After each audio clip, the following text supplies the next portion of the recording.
হযরত ওমর ফারুক রাদিয়াল্লাহু তাআলা আনহু ছিলেন ইসলামের সবচাইতে বড় দুশমন। নবীজি দোয়া করতেন, আল্লাহ এই ওমরের জন্য, এই ওমরকে তুমি ইসলামের জন্য কবুল করো নাও। ওমর কিভাবে মুসলমান হইলেন? হযরত ওমর ফারুক রাদিয়াল্লাহু তাআলা আনহু একদিন রাস্তা দিয়া দৌড়াইয়া যাচ্ছে। মুহাম্মদের মাথা আনার জন্য আবু জাহেল ঘোষণা করে দিল, যদি কেউ মুহাম্মদের কল্যাণ আনতে পারো তাহলে আমি 100 উট তাকে পুরস্কার দেব। ওমর লোভের মধ্যে পড়ে রাস্তার মধ্যে দৌড়াইয়া যাচ্ছে। এক গোলামের সাথে সাক্ষাৎ হয়ে গেল। ওমর, তুমি কই যাও?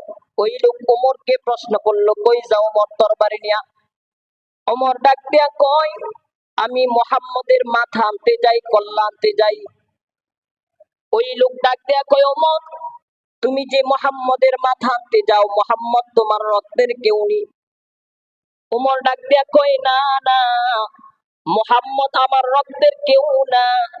ওই লোক ডাক দিয়া কয়, ওমর তোমার আপন রক্তের বোন ফাতেমা ওই মুহাম্মদের কাছে কালিমা পড়ে মুসলমান হয়ে গেল। ওমর এমনি মেজাজ অনেক গরম। ওমর আরো রাগান্বিত হইয়া এখন বোনের বাড়িতে দৌড়াইয়া যাচ্ছে। আগে বোনের সাইজ করা দরকার, মুহাম্মদের পরে সাইজ করব। ওমর দৌড়াইয়া যায়, বোনের বাড়ির দরজার সামনে দাঁড়াইয়া, ওমর দরজার সামনে দাঁড়াইয়া ঘরের মধ্যে নক করলো। ওমর দরজাতে নক করার পর বোন দরজা খুললো। বোন দেখে ওমর বাড়ির মধ্যে আসছে।